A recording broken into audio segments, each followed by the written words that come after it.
En þessi lína hérna sýnir ágætlega það sem að við mörg hver lendum í, flest öll, og eða getum lent í á leiðinni. Í kössunum þá sjáum við svona dæmi hluti sem geta verið streituvaldar í okkar lífi og eru það mjög oft, og frá veggu til grafar þá geta mismunandi hlutir hent okkur.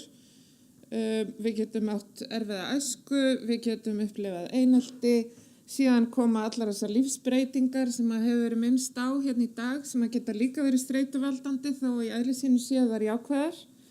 Svo er hægt að upplifa náttúrulega starfsmissi, missi foreldra, annars konar ástunarmissi eða heilsubrest. Þannig að þetta eru áskoranir sem að við stöndum fyrir alla ævina, og sum geta bara haft á eiginleika að setja undir sig höfuðið og berjast í gegnum bilinn sem að þetta hefur í för með sér, en önnur verða fyrir það miklum áhrifum að það verður einfaldlega ekki hægt.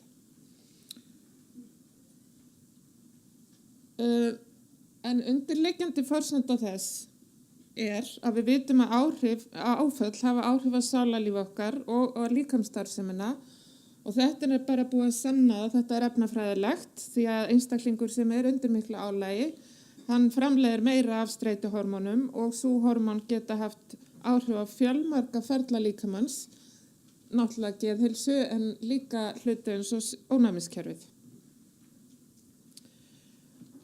Það sem að við höfum séð í rannsóknum okkar, það sem að við höfum meðal annars verið að rannsaka ástunarmissi, er að við höfum séð að þeir sem missa ástin, þau eru aukin áhættu á geðröskunum eða sjálfsskaða, hjartasjúkdómum og jafnvel krabbameinum, en einnig andláti þeir sjálfir. Og þetta eru svona dæmi þær rannsóknir. Það að greinast með lífshættulegan sjúkdóm, eins og að fá krabbameinsgreiningu, hefur ekki aðeins alvarlega áhrif á líkamlega heilsu, heldur getur haft það mikla áhrif á andlega heilsu að það hefur verið sýnt fram á stór aukningu á hlutum eins og geðröskunum, sjálfsskaða og jafnvel sjálfsvígum fyrsta tíman eftir greiningu sjúkdómsins, en líka hjartabilun og andlát af slíkum hjartasjúkdómum.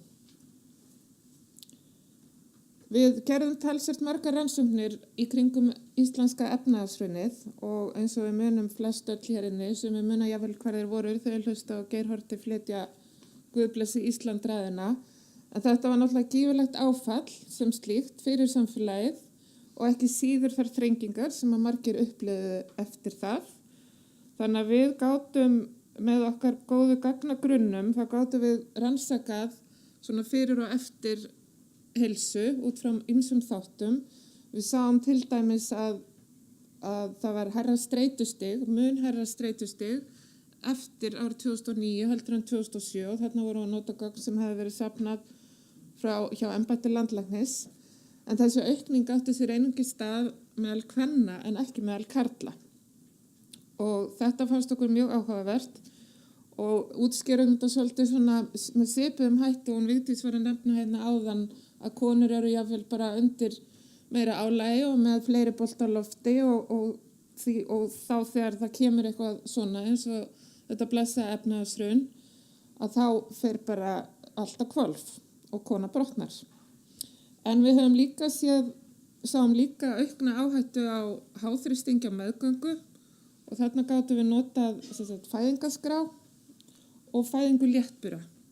Þannig að þetta hafði líka áhrif á líkamlega líðan kvenna. Nú, náttúruhamfarir er annað sem að við Íslendingar þurfum að upplifa. Þetta er svolítið svona þetta land það sem að gerist ýmislegt, og við höfum svo sannarlega okkar svona hlaðborð af náttúruhamförum, og við höfum rannsakað það talsvert. Við höfum til dæmis rannsakað áhrif eftir snjóflóðinu á Vestfjörðum, eftir eldgosið í Eyjafjallajökli og jarðskjálftann á Suðurlandi, en við höfum líka unnið að rannsóknum meðal Svía og í samstarfi við Svía á afleiðingum þess að hafa lent í tsunami-flóðbylgjunni í Suðaustur-Asíu 2004. Og í öllum þessum rannsóknum hefum við séð aukin áhrif geðræn og líkamlega einkenni meðal þeirra sem að lendi í þessum náttúruhamförum. Það mismikil eftir eðli náttúruhamfarana en allstaðar höfum við séð þetta. Og til dæmis í gosunni eftir eldgosi í Eyjafjallajökli þá gerðum við rannsókn á 2 tímapunktum rétt eftir eldgosi og svo 3 árum síðar og við sáum að á þessu 3 ára tímabilið þá minnkuðu einkennin, sum einkennin en ekki öll. Þannig að það er alveg ástæða til að halda að svona áhrif ílengist svolítið. En þá það svona að þessu sem er búið að vera mjög í umræðinu í vetur, en það er ofbeldi gagnvart konum og það eru alltaf að koma fleiri og fleiri rannsóknir á þessum vanda, þessum hræðilega vanda og alþjóðlegar tölur segja okkur að 3/4 kvenna verður fyrir ofbeldi eitthvað tíman á lífsleiðinni og þá ég við líkamlegt og kynferðislegt ofbeldi, ég er ekki að taka með hérna andlegt ofbeldi og það íslensku rannsóknir sem að hafa verið gerðar sína nákvæmlega sama hlut. Svolítið mismunandi eftir rannsóknum og rannsóknarhópum en allt beinast þetta að sömu tölu að 3/4 hefur orðið fyrir ofbeldi. Við gerðum hérna fyrir nokkrum árum, gerðum við smá forrannsókn áður en við fórum að stað með áfallasöguna sem ég segi ykkur betur frá eftir. Það sem við spurðum meðal annars ofbeldis eða sögu hvort konur hefðu lent í ofbeldi og við sáum það sama, sömu tölu, 35% hefðu lent í því, líkamlega kynferðislegu. En það sem kom okkur ekki síður á óvart var að þessi tala var algjörlega eins í öllum hópum. Hvaða menntunarhópum eða tekjuhópum eða hvað sem það er alltaf sama talan. Það er engin munur milli hópa kvenna. Og þetta fannst okkur mjög merkilegt og það er kannski ekki margir sem að átta sig á þessu. Þetta hluta doktorsverkefni sem er verið að vinna hjá okkur núna.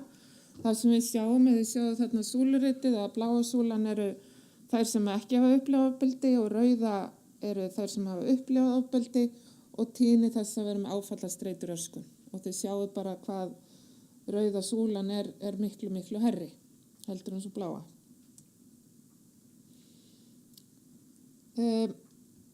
Og alþjóðlega rannsóknir hafa sýnt okkur að þær konur sem að upplifa ofbeldi, þær eru í aukinni hættu á geðröskunum eins og áfallastreitu, en líka stoðkerfisvandamálum og verkjum og hjartasjúkdómum. Þannig að þetta er ekki bara að hafa áhrif á þeirra andlega heilsu, heldur líka mjög alvarlega og líkamlega heilsu.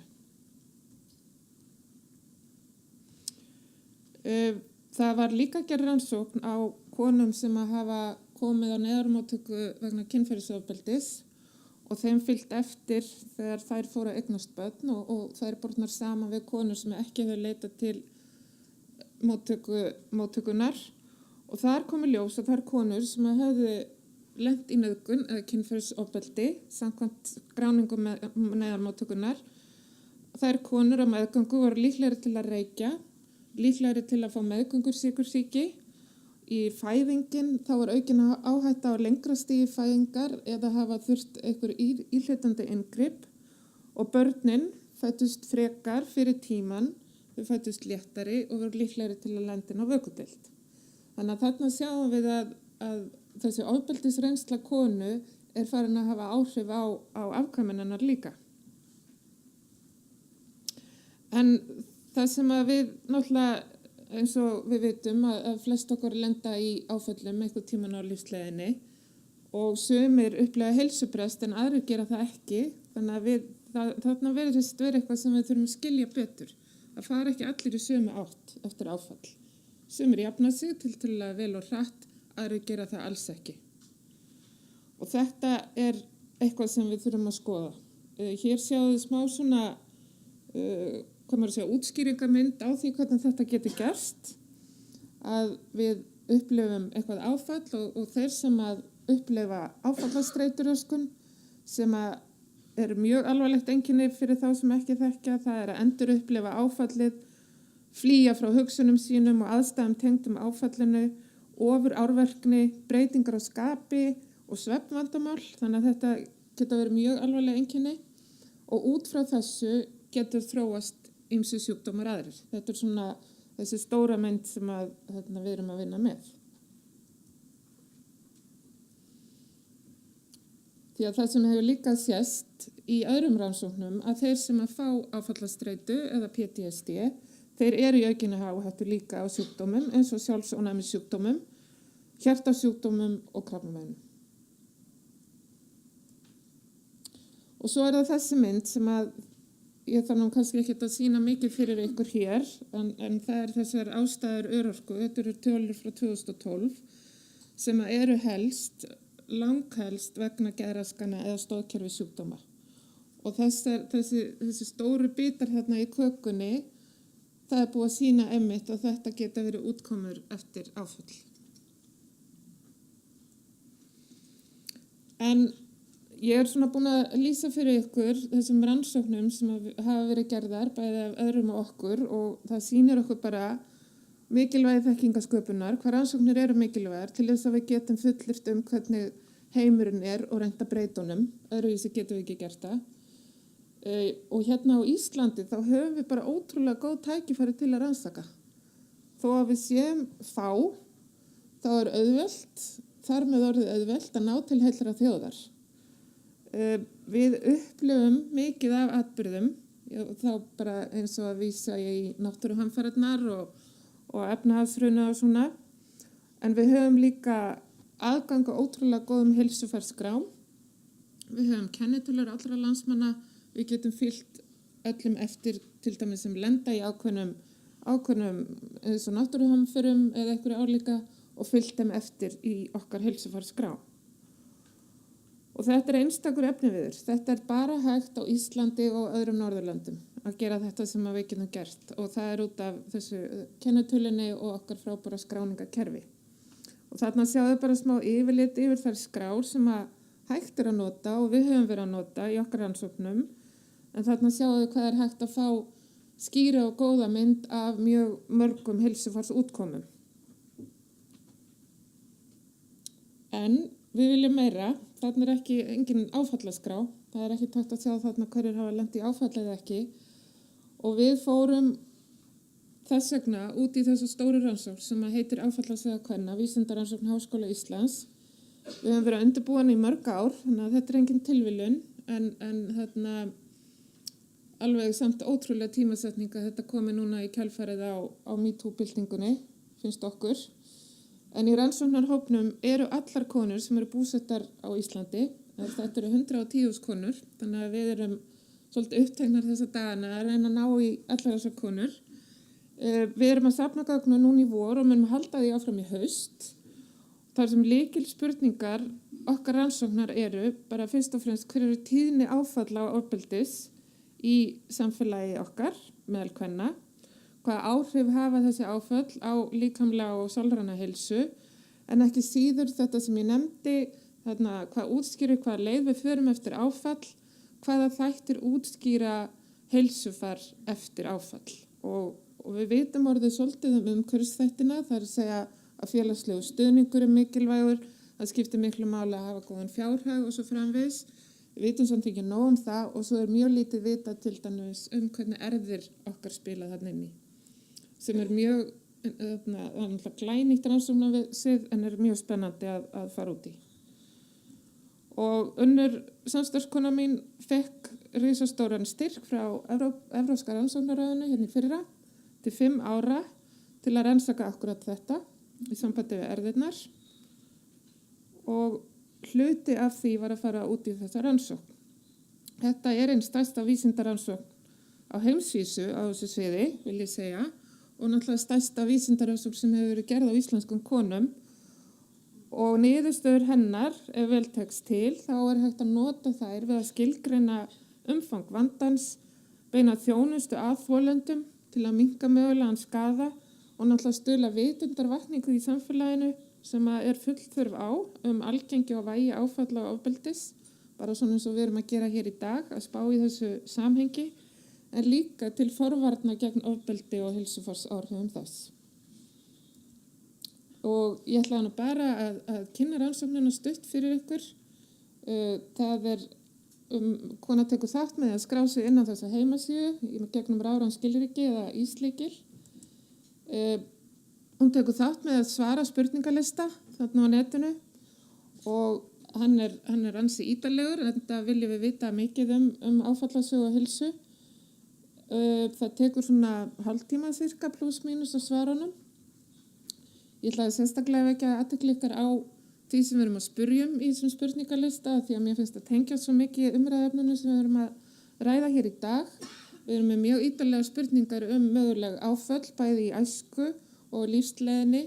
Við erum líka alveg með sérkafla það sem við kallum félagsleg áföll, sem líka nýtt rannsóknarsvið og sýnir, það hefur sést að það getur mögulega valdið áfallastreitu líka, og þá við áföll eins og einelti eða höfnun eða opinbera niðurlægingu eða eitthvað slíkt. Við spyrjum kulnun og sjúkdómssögu og þar með talið sjálfsónæmi sjúkdóma eins og marga gigtarsjúkdóma og svo framvegis, og svo sjálfsögðum andlega líðan og jákvæðari þættir líka eins og þrautseigju eða seiglu, félagslegan stuðning og hamingju. Þannig að þetta svona, og svo náttúrulega sérkafli bara hvern heilsu.